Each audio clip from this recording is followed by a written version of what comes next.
السلام عليكم ورحمة الله وبركاته. إن الحمد لله الصلاة والسلام على رسول الله محمد بن عبد الله ما بعد.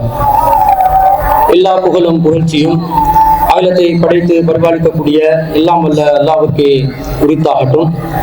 அல்லாஹ்வின் சத்திய தூதர் எம் உயிரினும் மேலான கண்மணி நாயகம் ஸல்லல்லாஹு அலைஹி வஸல்லம் அவர்கள் மீதும் அன்னவர்களை பின்பற்றி வாழக்கூடிய அனைத்து முஸ்லிம்கள் மீதும் எல்லாம் வல்ல அல்லாஹ்வின் கருணையும் சாந்தியும் என்னென்னும் நிலவட்டுமாக. அன்பிற்குரிய அல்லாஹ்வின் நல்லடியார்களே, அல்லாஹ்வுடைய மிகப்பெரிய அருளால் நம்முடைய வாழ்க்கையிலே இதுவரைக்கும் காணாத அளவு மிகவும் விரைவாக நிறைவேறிய, அதே போன்று காலம் சுருங்கிய நிலையில் கடந்து சென்ற ஒரு ரமலானை நாம் அடைந்து அந்த ரமலான் மாதம் முழுவதுமாக நோன்பை நோற்று தற்போது அல்லாஹ்வின் தூதர் ஸல்லல்லாஹு அலைஹி வஸல்லம் அவர்கள் வழிகாட்டிய பிரகாரம் நோன்பு பெருநாள் திடல் தொழுகையிலே நாம் அனைவரும் அமர்ந்திருக்கிறோம். இந்த புனிதமிக்க ரமலான் மாதத்தில் அல்லாஹ் ரப்புல் ஆலமீன் நமக்கு ஏராளமான படிப்பினைகளை தந்திருக்கிறார். அதிலும் குறிப்பாக இந்த ரமலான் மாதத்திலே அல்லாஹ் ரப்புல் ஆலமீன் நமக்கு நோன்பை கடமையாக்கியதற்கு அடிப்படையான காரணமாக சொன்னது திருமறை குர்ஆன்ல 2வது அத்தியாயத்துல 185வது வசனத்தில் அல்லாஹ் குறிப்பிடுகின்ற ஷஹ்ரு ரமலான் அல்லதி உன்சில ஃபீஹில் குர்ஆன் ஹுதல் லின்னாஸ், மனிதர்களுக்கு நேர்வழி காட்டுவதற்காக இந்த ரமலான் மாதத்திலே நாம் குர்ஆனை அருளினோம். வபையினாத்தின் மினல் ஹுதா வல் ஃபுர்கான், அந்த நேர்வழி தெள்ளத் தெளிவானது, அசத்தியத்தையும் சத்தியத்தையும் பிரித்து காட்டக்கூடியது. ஃபமன் ஷஹித மின்குமுஸ் ஷஹ்ர ஃபல்யஸும்ஹு, எனவே அம்மாதத்தை அடைபவர்கள் அந்த மாதத்தில் நோன்பு நோக்கட்டும் என்று அல்லாஹ் சொல்றான். அப்ப இந்த ரமலான் மாதத்துல நமக்கு நோன்பை அல்லாஹ் கடமையாக்கியதற்கு காரணம் அல்லாஹ் ரப்புல் ஆலமீன் திருமறை குர்ஆனை நமக்கு அருளி இருப்பதுதான். இந்த திருமறை குர்ஆனை அருளிவிட்டு அல்லாஹ் தஆலா தொடர்ச்சியாக சொல்லுகின்ற நேரத்திலே வலி துக்மிலுல் இத்தத வலி துகப்பிருல்லாஹ அலா மா ஹதாக்கும் வலஅல்லக்கும் தஷ்குரூன், நீங்கள் எண்ணிக்கையை முழுமைப்படுத்தவும் அல்லாஹ் உங்களுக்கு நேர்வழி காட்டியதற்காக வேண்டி அல்லாஹ்வை நீங்கள் பெருமைப்படுத்தவும் வலஅல்லக்கும் தஷ்குரூன், நீங்கள் நன்றி செலுத்துவதற்கும் தான் இந்த ரமலான் மாதத்திலே அல்லாஹ் தஆலா நோன்பை கடமையாக்கியதாக அல்லாஹ் சொல்வதை பார்க்கிறோம். அப்ப இந்த நோன்பை நாங்கள் நோற்றதனுடைய அடிப்படையான நோக்கம், இறைவன் நமக்கு ஒரு நேர்வழியை தந்திருக்கிறான், அந்த நேர்வழிக்காக வேண்டி நாங்கள் இறைவனுக்கு நன்றி செலுத்த வேண்டும். இந்த ஒரு எண்ணத்தில் நாங்கள் நோன்பு நோற்றிருக்க வேண்டும். இறைவன் நமக்கு அசத்தியத்திலிருந்து சத்தியத்தை பிரித்து காட்டி தெளிவான நேரான கோணல் இல்லாத வளைவு இல்லாத நெளிவு இல்லாத ஒரு மார்க்கத்தை நமக்கு தந்ததனால அல்லாஹ்வுக்கு நாங்கள் அதிகம் நன்றி செலுத்துவதற்கு கடமைப்பட்டிருக்கிறோம். இதே மாதிரி தான் நபிகள் நாயகம் ஸல்லல்லாஹு அலைஹி வஸல்லம் அவர்கள் ஆரம்பத்தில் இந்த ரமலான் மாதத்தின் நோன்பு கடமையாகுவதற்கு முன்பதாக ஆசுரா என்ற ஒரு நோன்பை முஸ்லிம் சமூகம் ஒரு ஃபர்லான நிலையிலே அதை கடைபிடித்து வந்தார்கள். ஆசுரா நோன்பு எதற்காக உருவானது என்று சொன்னால், அல்லாஹ் ரப்புல் ஆலமீன் பனு இஸ்ரவேலர்களை ஃபிரௌனிடமிருந்தும் அவனுடைய கொடுங்கோல ஆட்சியிடமிருந்தும் பாதுகாத்து கடல் கடக்க செய்து பாதுகாத்த தினத்தை முஹர்ரம் 10வது நாளை இறைவனுக்கு நன்றி செலுத்துவதற்காக வேண்டி நோன்பு பிடித்து வந்தார்கள். நபிகள் நாயகம் ஸல்லல்லாஹு அலைஹி வஸல்லம் அவர்கள் மக்கா வாழ்க்கையில ஆசுரா என்ற நோன்பு அந்த மக்காவுடைய காபாவின் திரைச்சீலையை மாற்றும் ஒரு நாளாக அவர்கள் கருதி வந்தார்கள். ஆனா மதீனாவுக்கு ரசூலா போன உடனே லம்மா கதீம்னல் மதீனத, மதீனாவுக்கு ரசூலா சென்ற பிறகு வஜதஹும் யஸூமுன யௌமன் யானி ஆசுரா, ஆசுரா என்ற ஒரு நோன்பை அவர்கள் பிடித்துக் கொண்டிருந்ததை பார்த்து நபி ஸல்லல்லாஹு அலைஹி வஸல்லம் அவர்கள் எதற்காக வேண்டி இதை பிடிக்கிறாங்க என்ற விவரத்தை கேட்ட நேரத்தில் ஹாதா யௌமுன் அலீமுன், இது ஒரு மகத்தான நாள். யௌமுன் நஜ்ஜல்லாஹு ஃபீஹி மூஸா வ அக்ரக ஆல ஃபிர்அவுன், அல்லாஹ் தஆலா மூஸா அலைஹிஸ்ஸலாம் அவர்களை ஃபிரௌனிடமிருந்து காப்பாற்றி ஃபிரௌனுடைய ஆட்களை மூழ்கடித்த நாள். ஃபஸாம மூஸா சுக்ரன் லில்லாஹ், மூஸா நபி அவர்கள் அல்லாஹ்வுக்கு நன்றி செலுத்துறதுக்காக வேண்டி நோன்பு பிடிச்சாங்க என்ற செய்தி சொன்ன உடனே தான் ரசூலா சொல்றாங்க, அன அவுலா பி மூஸா மின்ஹும், நாம் தான் மூஸாவுக்கு அவர்களை விட மிகவும் உரிமையாளர்கள். ஃபஸாமஹு வ அமர பி சியாமிஹி, எனவே முஸ்லிம்களுக்கும் இந்த நோன்பை நோக்குமாறு கட்டளையிட்டு நபிகள் நாயகமும் நோன்பு நோட்டார்கள் என்ற செய்தியை நாங்கள் புகாரில 3397வது செய்தியா பார்க்கிறோம். நோன்புட அடிப்படையாக, ஆசுரா நோன்புட அடிப்படையாக இறைவனுக்கு நன்றி செலுத்துதல் என்ற ஒரு தன்மை இருக்கிறது. ரமலான் மாதத்தில் அல்லாஹ் நோன்பு கடமையாக்கின உடனே ஆசியா நோன்பை விரும்பினவங்க நோட்டுக் கொள்ளுங்கள், விரும்பாதவர்கள் விட்டு விடுங்கள் என்று அல்லாஹ் அதை சலுகையா கொடுத்துட்டான். ரசூலுல்லாஹ் சலுகையாக்கி விட்டார்கள். அப்ப நோன்புல நாங்க பெறக்கூடிய அடிப்படையான படிப்பினை இறைவனுக்கு நாங்கள் நன்றி செலுத்துவது. அல்லாஹ் தஆலா திருக்குர்ஆன்ல 76வது அத்தியாயத்துல 3வது வசனத்துல சொல்றான், இன்னா ஹதைனாஹு ஸபீல, நாங்கள் மக்களுக்கு நேர்வழி காட்டக்கூடிய ஒரு வழியை நாம் ஏற்படுத்தி இருக்கிறோம். இம்மா ஷாக்கிரன் இம்மா கஃபூரா, அவன் நன்றி உள்ளவனாகவும் நன்றி கெட்டவனாகவும் மனிதன் இருக்கிறான் என்று அல்லாஹ் சொல்றான். அப்ப நேர்வழியை தந்ததற்காக அதிகமான மனிதர்கள் நன்றி செலுத்தக்கூடியவர்களாக இருக்கிறார்களா? அல்லாஹ் தஆலா இந்த வஹீயின் வெளிச்சத்தை நமக்கு தந்தார். பலரும் கண்டறிந்தவைகளை எல்லாம் பின்பற்ற நேரத்துல, குர்ஆன் சுன்னாவுக்கு மாற்றமானவைகள் எல்லாம் பின்பற்ற நேரத்துல, குர்ஆன் ஹதீஸை மாத்திரம்தான் பின்பற்ற வேண்டும் என்ற ஒரு தூய்மையான எண்ணத்தை அல்லாஹ் நமக்கு ஏற்படுத்தினானே, அதுக்கு நாங்க எப்பயாவது அல்லாஹ்க்கு நன்றி செலுத்தி இருக்கிறோமா? எப்பயாவது அல்லாஹ்க்கு சுக்கூர் பண்ணிருக்கிறோமா? இல்ல. அப்ப அதை நாங்கள் நினைவூட்டிக் கொள்ள வேண்டும். அல்லாஹ் நமக்கு ஒரு அழகான அற்புதமான ஒரு மார்க்கத்தை தந்திருக்கிறான். சுயமரியாதை நிறைந்த ஒரு மார்க்கம், கள்ளக்கபடம் இல்லாத மார்க்கம், நேரான மார்க்கம், அற்புதமான மார்க்கம், அறிவுபூர்வமான மார்க்கம். இந்த மார்க்கத்தை நமக்கு திருக்குர்ஆன் என்ற வடிவத்தில் அல்லாஹ் தந்ததனால நாங்கள் நோன்பு பிடிச்ச அல்லாஹ்க்கு நன்றி செலுத்தி இருக்கிறோம். அதை நாங்கள் உளப்பூர்வமாக அந்த நன்றியை வெளிப்படுத்துவதற்கு நாங்கள் கடமைப்பட்டிருப்பதை பார்க்கிறோம். ஆனா நாங்கள் நன்றி செலுத்தக்கூடியவர்களாக இருக்கிறோமா? அல்லாஹ்வுக்கு நாங்கள் இந்த நோன்பு விஷயத்துல நன்றி செலுத்தல, அல்லாஹ் நேர்வழியை தந்ததுக்கு நன்றி செலுத்தல, அல்லாஹ் நமக்கு எவ்வளவு நிஅமத் செய்திருக்கிறான் அதற்கு நாங்கள் நன்றி செலுத்தி இருக்கிறோமா? தினமும் அல்லாஹ்வை நினைக்கிறோமா? நாம் நம்முடைய முன்னோர்களை நினைக்கும் அளவுக்காவது அல்லாஹ்வை நினைப்பதுண்டா? அல்லாஹ் சொல்கிறான் 27வது அத்தியாயத்தில் 73வது வசனத்துல, வ இன்ன ரப்பக லது ஃபலலின் அலன் நாஸ், அல்லாஹ் மனிதர்கள் மீது மிகவும் இரக்கம் உள்ளவனாக இருக்கிறான். வலாக்கின் அக்ஸரஹும் லா யஷ்குரூன், ஆனால் மனிதர்களில் அதிகமானவர்கள் அல்லாஹ்க்கு நன்றி செலுத்துவதில்லை. 7வது அத்தியாயத்தில் 10வது வசனத்தில் அல்லாஹ் சொல்றான், வலக்கது மக்கன்னாக்கும் ஃபில் அர்லி, நாங்கள் பூமியிலே உங்களை வாழ வைத்தோம். வஜஅல்னா லக்கும் ஃபீஹா மஆயிஷ, அதிலே உங்களுக்கு வசிப்பிடங்களை ஏற்படுத்தி இருக்கிறோம், வீடு வாசல்களை ஏற்படுத்தி இருக்கிறோம். கலீலம்மா தஸ்குரூன், ஆனால் மனிதர்களே நீங்கள் குறைவாகத்தான் நன்றி செலுத்துகிறீர்கள் என்று அல்லாஹ் சொல்கிறான்.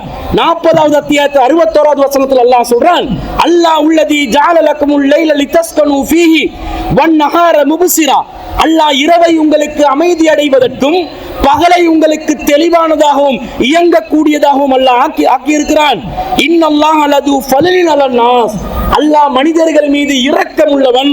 வலாக்கின் அக்ஸரன் நாஸி லா யஸ்குரூன், ஆனால் மனிதர்களில் அதிகமானவர்கள் நன்றி செலுத்தாதவர்களாகத்தான் இருக்கிறார்கள். இப்படி வசனங்கள் அடுக்கிறான் என்று பாருங்கள். 23வது அத்தியாயத்தில் 78வது வசனத்தில் அல்லாஹ் சொல்றான், வல்லதி அன்ஸா லக்குமுஸ் ஸம்அ வல் அப்சார், அவன்தான் உங்களுக்கு செவிப்புலனை ஏற்படுத்தினான், உங்களுக்கு பார்வையை ஏற்படுத்தினான். வல் அஃபிதா, சிந்திக்கும் உள்ளத்தை ஏற்படுத்தினான். கலீலம்மா தஸ்குரூன், ஆனால் குறைவாகத்தான் நீங்கள் நன்றி செலுத்துகிறீர்கள். என்ன வடிவங்கள் எல்லாம் அல்லாஹ் கேட்கிறான் என்று பாருங்க. அல்லாஹ்க்கு நாங்கள் நன்றி செலுத்துவதற்கு கடமைப்பட்டிருக்கிறோமா இல்லையா? அல்லாஹ் எவ்வளவு நியமத்துகளை நமக்கு செஞ்சிருக்கிறான். அந்த நியமத்துகளுக்காக வேண்டி நாங்கள் அல்லாஹ்வுக்கு அதிகம் நன்றி செலுத்த வேண்டும். நாம் பல வசதி வாய்ப்புகளுடன் வாழ்ந்து கொண்டிருப்போம், பல பொருளாதாரங்களை சம்பாதித்திருப்போம். என்ன நினைப்போம்? இது நம்முடைய திறமை, நம்முடைய சக்தி, நம்முடைய ஆற்றல், நம்முடைய சிந்தனை என்று நினைத்துக் கொள்வோம். ஆனா அல்லாஹ் சொல்கிறான் 16வது அத்தியாயத்தில் 55வது வசனத்துல, வமா பிகும் மின் நிஅமத்தின் ஃபமினல்லாஹ், உங்க கிட்ட என்ன நியமத் இருந்தாலும் அது அல்லாஹ்விடம் இருந்து வந்தது. அதை நினைக்கணும். நாங்க அல்லாஹ் கிட்ட இருந்து அல்லாஹ் நமக்கு அறிவை தந்ததா இருந்தாலும், ஆற்றலை தந்ததாக இருந்தாலும், செல்வத்தை தந்ததா இருந்தாலும், வசதி வாய்ப்புகளை அல்லாஹ் ஏற்படுத்தியதாக இருந்தாலும், விசாலமான குடும்பங்களை நமக்கு தந்திருந்தாலும், எல்லாமே அல்லாஹ்விடம் இருந்து வந்த நியமத்துகள். ஆனால் அந்த நியமத்துகளுக்கு நாங்கள் நன்றி செலுத்தவில்லை.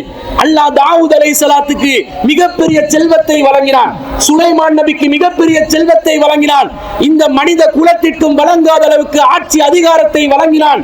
அவர்களுக்கு செயல்படக்கூடிய ஜின்கள்ல சைத்தான்கள்ல ஒரு சாரார வசப்படுத்தி கொடுத்து மிகப்பெரிய கட்டிடங்களை, பிரம்மாண்டமான கோபுரங்களையும் மிகப்பெரிய பான பாத்திரங்களும் நினைவு சின்னங்களையும் ஏற்படுத்தக்கூடிய கட்டிட கலைகள், ஆயுத பயிற்சி கலைகள் எல்லாத்தையும் அல்லாஹ் தஆலா அந்த குடும்பத்துக்கு அல்லாஹ் கொடுத்துட்டு என்ன கேட்கிறான் தெரியுமா?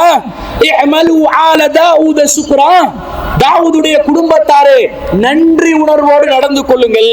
வகலீலும் மின் இபாதியஸ் ஷகூர், என்னுடைய அடியார்கள்ல நன்றி செலுத்தக்கூடியவர்கள் குறைவாகத்தான் இருக்கிறார்கள் என்று அல்லாஹ் சொல்றான். இது 34வது அத்தியாயத்துல 13வது வசனத்துல நாங்க பார்க்கிறோம். அப்ப அல்லாஹ் தஆலா நமக்கு அதிகமான நியமத்துகளை தந்திருந்தால் அல்ஹம்துலில்லாஹ் என்று அல்லாஹ்வை புகழ்ந்து, அல்லாஹ்வுக்கு சஜதா செய்து, அல்லாஹ்வை நினைத்து, அல்லாஹ்வுக்கு செலுத்த வேண்டிய வணக்கங்களை செலுத்தி, அல்லாஹ்வுக்கு நன்றி விசுவாசம் உள்ள அடியார்களாக நாங்கள் வாழ வேண்டும். ஆனா நமக்கு அது ஞாபகத்துக்கு வர்றதில்லை. ஏன் தெரியுமா?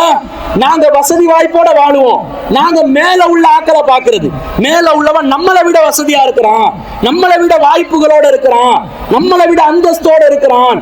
அதை பார்த்தோன்னே நமக்கு ஒரு குறைவான எண்ணம் நம்முடைய புத்தியில என்ன ஏற்படுதுண்டா, அல்லாஹ் நமக்கு குறைவாக தந்து விட்டானோ, நமக்கு செல்வங்கள் இல்லாமாக்கி விட்டானோ என்ற ஒரு எண்ணத்தோடு நம்முடைய உள்ளம் சுருங்கிவிட்டு அல்லாஹ்வுக்கு நன்றி மறக்கக்கூடியவர்களாக நம்முடைய உள்ளத்தை சைத்தான் தூண்டுகிறான். இதற்குத்தான் நபிகள் நாயகம் ஸல்லல்லாஹு அலைஹி வஸல்லம் அவர்கள் உளவியல் பூர்வமாக ஒரு வழிகாட்டலை சொன்னார்கள். இதா நலர அஹதகும் இலா மன் ஃபுல்லில அலைஹி, உங்களை விட வசதி வாய்ப்புள்ள ஒருவரை, வசதி உள்ள பணக்கார ஒருவரை நீங்கள் பார்த்தார், ஃபில் மாலி வல் ஹல்கி, செல்வத்திலும் தோற்றத்திலும் உங்களை விட அழகான ஒருவரை, வசதி வாய்ப்புள்ள ஒருவரை பார்த்தால், ஃபல்யல்லுர் இலா மன் ஹுவ அஸ்ஃபல், உங்களை விட கீழ் நிலையில் உள்ளவர்களை பாருங்கள். நாங்க இன்னைக்கு ரொம்ப வசதியா தானே வாழ்றோம், யாரோட ஒப்பிட்டால் வசதியாக வாழ்கிறோம். இந்த இலங்கை நாட்டிலே அடிமட்ட மக்களாக இருக்கக்கூடிய, வறுமை கோட்டுக்கு கீழே இருக்கக்கூடிய ஒரு சாதாரண ஏழை கூட பாலஸ்தீனத்தில் வாழுகின்ற மக்களை விட நாங்கள் வசதியாக வாழ்கிறோமா இல்லையா?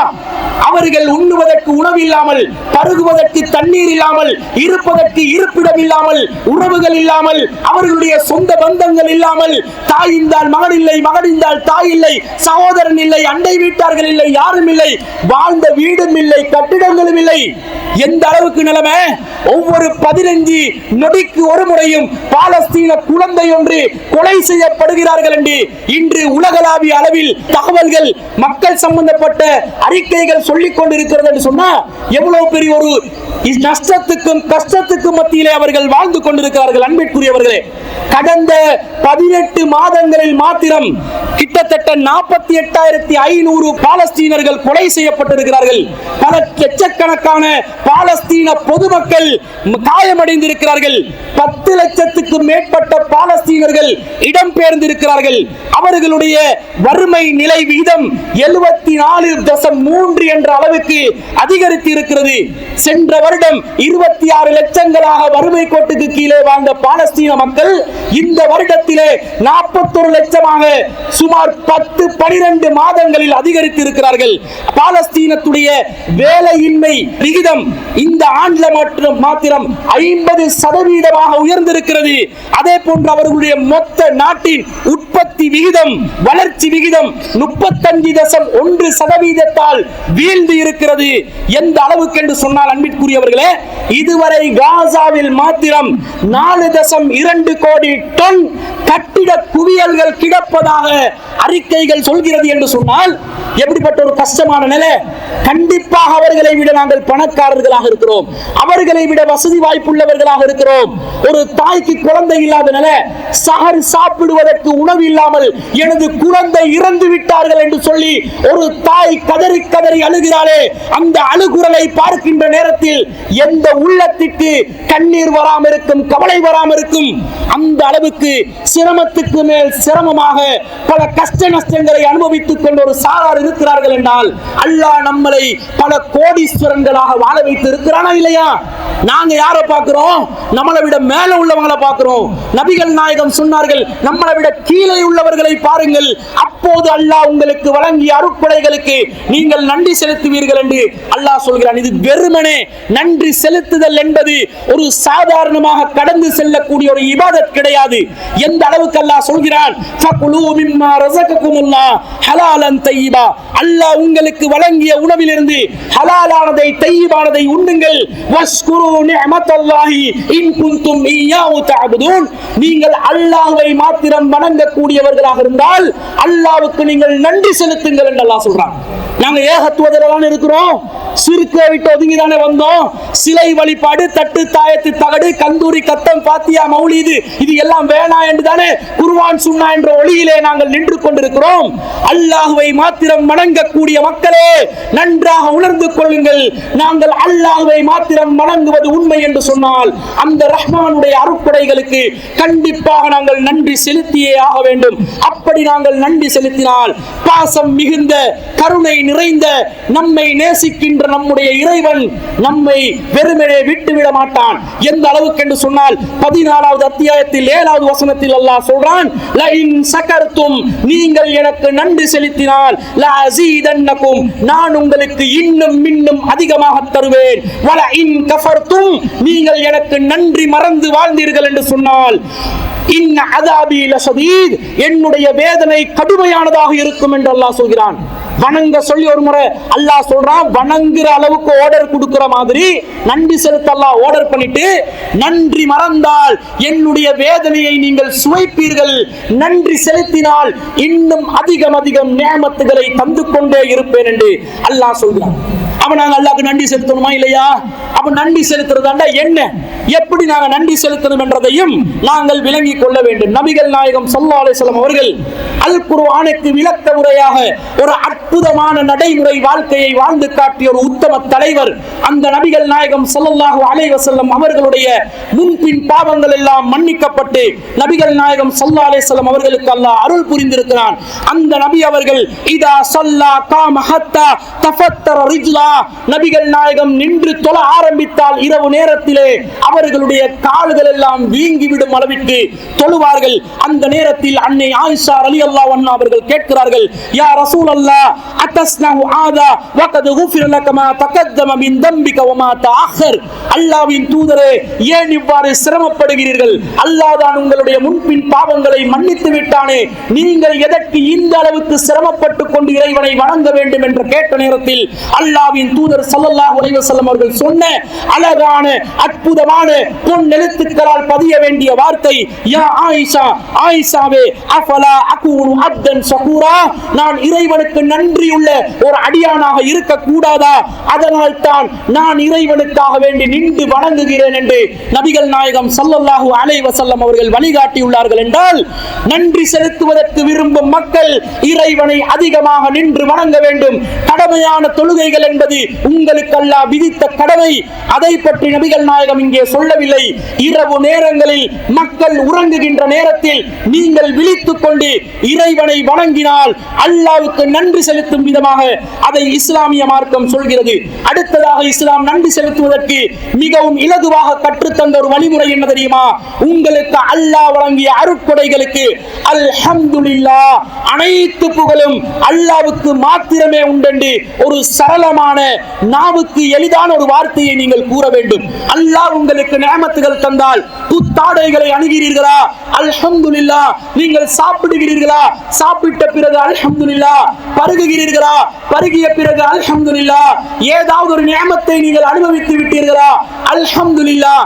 இப்ராஹிம் நபி அலைஹிஸ்ஸலாம் அவர்கள், இஸ்ஹாக் அலைஹிஸ்ஸலாம் அவர்கள், பல நபிமார்கள் பயன்படுத்தி வந்த வழிமுறை இதுதான் என்று அல்லாஹ் சொல்கிறான். இப்ராஹிம் அலைஹிஸ்ஸலாத்துக்கு மிகவும் வயோதிபமான நிலையில் அல்லாஹ் குழந்தையை வழங்கிய நேரத்தில் அல்ஹம்துலில்லாஹ் இல்லதி வஹபலி அலல் கிப்ரி இஸ்மாஈல வ இஸ்ஹாக், எனக்கு மிகவும் முதுமையான நேரத்தில் இஸ்ஹாக்கையும் இஸ்மாயிலையும் வழங்கிய அல்லாஹ்வுக்கே எல்லா புகழும் என்று அவர்கள் சொன்னார்கள். இதை அல்லாஹ் தஆலா சுட்டிக்காட்டுறான். இப்ராஹிம் நன்றி உள்ள ஒரு அடியாராக வாழ்ந்தார் என்று அல்லாஹ் சொல்கிறார். இவ்வளவு தான் அல்லாஹ் எதிர்பார்க்கிறார். நமக்கு அல்லாஹ் செஞ்ச நியமத்துக்கு நாம் ஒரு மனுஷனுக்கு செஞ்சிருந்தா எப்படி எல்லாம் நன்றி எதிர்பார்ப்போம்? நானா இன்னன்னா ரீனான்ற ஒரு 3 எழுத்துக்களை கொண்ட ஒரு வார்த்தையை எவன் நம்மிடமிருந்து உதவியை பெற்றானோ அவன் கூனி குறுகி நன்றி ஐயா என்று நமக்கு சொன்னால் நம்முடைய உள்ளம் குளிர்கிறதா இல்லையா? அதை விரும்புகிறதா இல்லையா? அதை எதிர்பார்க்கிறதா இல்லையா? அல்லாஹ் ரப்பல் ஆலமீன் எதிர்பார்க்க மாட்டானா? அவன் எவ்வளவு அற்புதங்களை, எவ்வளவு அதிசயங்களை நமக்கு நிகழ்த்தி கொண்டிருக்கிறான். நம்முடைய மொத்த வாழ்க்கையும் அல்லாஹ்வுக்கு நன்றிக்கான ஒரு வாழ்க்கையாக நாங்கள் அமைத்துக் கொள்ள வேண்டும் என்பதை நாங்கள் புரிந்து கொள்ள வேண்டும். அன்பிற்குரியவர்களே, அடுத்தது நீங்கள் இறைவனுக்கு நன்றி செலுத்த விரும்பினால் அல்லாஹ் தனக்கு நன்றி செலுத்தியதற்கு பிறகு அடுத்ததாக நன்றி செலுத்த சொன்னது இந்த உலகத்திலே வேற எந்த உறவுக்கும் அல்ல, தன்னுடைய பெற்றோர்களுக்கு என்று அல்லாஹ் சொல்கிறான். அல்லாஹ் சொல்கிறான், அனிஸ்குருலி வலி வாலிதைக இலையல் மசீர், எனக்கு நன்றி செலுத்து, உன்னுடைய பெற்றோர்களுக்கு நீ நன்றி செலுத்து, என்னிடம்தான் மீண்டு வருவாய் என்று அல்லாஹ் சொல்கிறான். அன்பிற்குரியவர்களே, எங்களோட தாய் தந்தையர்கள் வயோதிபர்களாக இருக்கலாம், அவர்கள் இளமையிலும் இருக்கலாம். ஆனா நான் வளமையாக இந்த காலகட்டத்தில் பார்க்கக்கூடிய ஒன்றுதான், பெற்றோர்கள் இந்த காலத்துல பிள்ளைகள் கொஞ்சம் வித்தியாசமான முறையில யோசிக்கிறாங்க. சில விஷயங்கள்ல பிள்ளைகள் நல்ல வழியிலே சென்றாலும் பெற்றோர்கள் கொஞ்சம் அங்கேயும் இங்கேயுமாக திசை மாறிக்கொண்டிருக்கின்ற பல காட்சிகள், பல சம்பவங்களை நாங்கள் அனுபவத்திலே பார்த்து இருக்கிறோம். ஆனாலும் அந்த தாய்க்கும் தந்தைக்கும் நன்றி செலுத்துவதற்கு நாங்கள் மறந்துவிடக் கூடாது. அவர்கள் மூலமாகத்தான் அல்லாஹ் இந்த உலக வாழ்க்கையை நமக்கு அமைத்தான். அவர்கள் தான் நமக்கு பாலூட்டினார்கள், சோறூட்டினார்கள். நாங்கள் பச்சிளம் குழந்தைகளாக இருக்கும் நேரத்தில் எல்லாம் நம்மை அரவணைத்து கண்விழித்து நம்மோடு பாசமாக நேசமாக இருந்தவர்கள் நம்முடைய பெற்றோர்கள். அவர்களை ஒரு காலமும் நாங்கள் மறந்துவிடக் கூடாது. அவர்கள் இயலாத நிலையில் இப்போது இருக்கிறார்கள் என்று சொன்னால் நாங்கள் தான் அவர்களுக்கு பிடிக்கும் கரமாகவும் நடக்கும் கால்களாகவும் அரவணைக்கும் இதயமாகவும் மாற வேண்டும். அன்பிற்குரியவர்களே, அவர்கள் நமக்கு என்னதான் தவறுகளையும் பாவங்களையும் துரோகங்களையும் செய்தாலும் அதையெல்லாம் நாங்கள் மன்னித்து விட்டு அவர்களை நாங்கள் அரவணைக்கும் கரங்களாக உள்ளங்களாக மாற வேண்டும் என்பதை இதிலிருந்து விளங்க வேண்டும். அடுத்ததாக அன்பிற்குரியவர்களே, அல்லாஹ் தஆலா அல்லாஹ்வுக்கு நன்றி செலுத்துவதாக எதை பார்க்கிறான் தெரியுமா? நபிகள் நாயகம் ஸல்லல்லாஹு அலைஹி வஸல்லம் அவர்கள் சொன்னார்கள், லா யஸ்குருல்லாஹ மல் லா யஸ்குருன் நாஸ். யார் மனிதர்களுக்கு நன்றி செலுத்தவில்லையோ அவன் அல்லாஹ்வுக்கு நன்றி செலுத்தியவனாக கருதப்பட மாட்டான். நீங்கள் என்னதான் சுஜூதிலே தலையை முட்டு முட்டி என்று முட்டினாலும், ஹஜ்ஜியாக மூட்டை கணக்காக செய்து வைத்தாலும், உம்ராக்களை பொதி கட்டி இருந்தாலும், நீங்கள் பிற மனிதர்களுக்கு நன்றி உணர்வோடு வாழ வேண்டும். பிற மனிதர்கள் செய்கின்ற நன்றி கடன்களை நீங்கள் மறக்க கூடாது. அவர்களுக்கு நீங்கள் நேர்மையாக நடக்க வேண்டும். அவர்களுடைய அந்த நன்றி விசுவாசத்தை உங்களுடைய மரணம் வரைக்கும் நீங்கள் மறக்க கூடாது. அது கணவனாக இருந்தாலும் சரி, மனைவியாக இருந்தாலும் சரி. கணவன் மனைவிக்கு பணிவிடை செய்யலாம், அரவணைக்கலாம். மனைவி கணவனுக்கு பணிவிடை செய்யலாம், அரவணைக்கலாம். ஆனால் ஒருபோதும் அன்பிற்குரியவர்களே, அந்த யாரும் யாரையும் நன்றி மறந்து வாழ்ந்து விடாதீர்கள். நம்மோடு வாழக்கூடிய வாழ்க்கை, நம்மோடு அவர்கள் வாழ்ந்த வாழ்க்கை, எப்படி அவர்கள் வாழ்ந்து கொண்டிருக்கிறார்கள் என்பதை எல்லாம் சிந்தித்து நாங்கள் நன்றி உணர்வோடு நம்முடைய கணவன்மார்கள் மனைவிமார்களுக்கும், மனைவிமார்கள் கணவன்மார்களுக்கும் நடக்க வேண்டும். ஏன் தெரியுமா? அல்லாஹ்வின் தூதர் ஸல்லல்லாஹு அலைஹி வஸல்லம் அவர்கள் சொன்னார்கள், யா மஅஸரன் நிசா, பெண்களே, தஸத்தக்ன வஅக்ஸிர்னல் இஸ்திக்ஃபார், நீங்கள் அல்லாஹ்வின் பாதையில் தர்மம் செய்யுங்கள், அதிகமாக பாவம் மன்னிப்பு கேளுங்கள். ஃபஇன்னி ரஅய்துகுன்ன அக்ஸர அஹ்லின் நார், நான் உங்களை அதிகமாக நரகத்திலே கண்டேன் பெண்களே என்று இதே போன்ற ஒரு பெருநாள் திடலன்று பெண்கள் பகுதிக்கு பிரத்யேகமாக சென்று நபிகள் நாயகம் சொன்னார்கள். அந்த நேரத்தில் இம்ராத்தும் மின்ஹுன்ன ஜஸ்லத்துன், ஒரு புத்தி கூர்மையுள்ள ஒரு பெண் அந்த சபையில் இருந்து ஒரு கேள்வி கேட்கிறார்கள். வமாலனா யா ரசூலல்லாஹ், அல்லாஹ்வின் தூதரே, நாங்கள் ஏன் அக்ஸர அஹ்லின் நார், அதிகமாக நரகவாதிகளாக இருக்க வேண்டும் என்று கேட்ட நேரத்தில் ரசூலுல்லாஹி ஸல்லல்லாஹு அலைஹி வஸல்லம் அவர்கள் ரத்தின சுருக்கமாக சொன்னார்கள், துக்ஸிர்னல் லஅன வ தக்ஃபுர்னல் அஸீர, நீங்கள் அதிகமாக சபிக்கிறீர்கள், நாசத்தை வேண்டுகிறீர்கள், பிறருக்கு நீங்கள் பதுவா செய்கிறீர்கள், அதே நேரத்தில் நீங்கள் கணவனுக்கு நன்றி மறக்கிறீர்கள், இதனால் நீங்கள் நரகத்திலே இருப்பீர்கள் என்று நபிகள் நாயகம் ஸல்லல்லாஹு அலைஹி வஸல்லம் அவர்கள் சொன்னார்கள். அப்ப கணவனுக்கு நன்றி உணர்வுள்ள மனைவிகளாக மனைவிமார்கள் வாழ கடமைப்பட்டிருக்கிறார்கள். என்னதான் இருந்தாலும் கணவனிடம் பல குறைகளை நீங்கள் காணலாம். அவன் கஷ்டப்படுகிறான், உங்களுடைய குடும்பத்துக்காக பாடுபடுகிறான், இரவு பகல் அலைகிறான், உழைக்கிறான். அவனுடைய கவலைகளை வெளியே கண்ணீர் வடித்து அவன் காட்டிக் கொண்டிருக்க மாட்டான். எல்லா சுவைகளையும் அவனுடைய உள்ளத்துக்குள்ளே சுமந்து கொண்டு அவனுடைய கவலையை கூட வெளிப்படுத்தாமல் குடும்பத்தோடு சிரித்துக் கொண்டு சகிப்பு தன்மையுடன் வாழுவான். அந்த கணவனுக்கு நீ என்னதாயா எனக்கு செஞ்சிருக்கிறாய், பெருநாளைக்கு ஒரு நாள் உடுப்பு வாங்கி தராட்டி என்ன பேச்சு நாங்க பேசி கொட்டுறோம் தெரியுமா, இதைத்தான் அல்லாஹ் சொல்கிறான். நீங்கள் நன்றி மறக்கிறீர்கள். கணவன் உங்களுக்கு காலம் முழுவதும் ஒன்றை செய்திருப்பான், ஒரு சந்தர்ப்பத்தில் உங்களுக்கு ஒன்றை செய்யாமல் விட்டுவிட்டால் அதை நீங்கள் குறையாக கருதி அவனுடைய மனதை நீங்கள் நோகடிக்கிறீர்கள். இதனால் நீங்கள் கணவனுக்கு நன்றி மறந்து நரகத்தில் கிடப்பீர்கள் என்று சொன்னால், அன்பிற்குரியவர்களே, மனிதர்களுக்கு நன்றி செலுத்துவதில் முதன்மையான ஒரு இடமாக மனைவிமார்களுக்கு, கணவன்மார்களுக்கு நன்றி செலுத்துவதை இந்த நபிமொழியில் இருந்து நாங்கள் அறிகிறோம். எனவே நன்றி செலுத்துதலை சாதாரணமாக நீங்கள் எண்ணி விடாதீர்கள், அதை அற்பமாக கருதி விடாதீர்கள். இதே போன்றுதான் மனைவிமார்கள் செய்கின்ற பணிவிடைகளுக்கும் உபசரிப்புகளுக்கும். அவங்க 4 செவருக்குள்ளதான் வாழுவாங்க, அதுதான் அவர்களுடைய உலகம், சமையலறை தான் அவர்களுடைய வாழ்க்கை. இப்படிப்பட்ட ஒரு வாழ்க்கை சுவருக்குள்ளே அடங்கி கிடக்கக்கூடிய மனைவிமார்களுக்கு கணவன்மார்கள் நன்றி செலுத்தாவிட்டால், ஒரு நாள் சமைச்சு வந்தா நல்லா சமைச்சு வச்சிருக்க பொய்க்காது சொல்லணுமா இல்லையா? அப்படி சொன்னாதானே உள்ளங்கள் குளிரும். அவர்களும் அவர்களுடைய கஷ்டங்களை, சிரமங்களை சகித்துக் கொண்டு வாழ்வார்கள். பிள்ளைகளை வளர்க்கிறார்கள், பாடசாலைக்கு அனுப்புகிறார்கள், கணவனுக்கு உபசரிப்பு செய்கிறார்கள், கணவனுடைய குடும்பத்தை அரவணைக்கிறார்கள். பல தியாகங்களை தன்னுடைய பிறந்த வீட்டை விட்டு அவர்கள் துறந்து வந்து இந்த தியாகத்தை கணவன்மார்களுக்கு செய்கிறார்கள். அதற்கும் கணவன்மார்கள் நன்றி கடனுடன் வாழ வேண்டும் என்பதையும் நாங்கள் விளங்கிக் கொள்கிறோம்.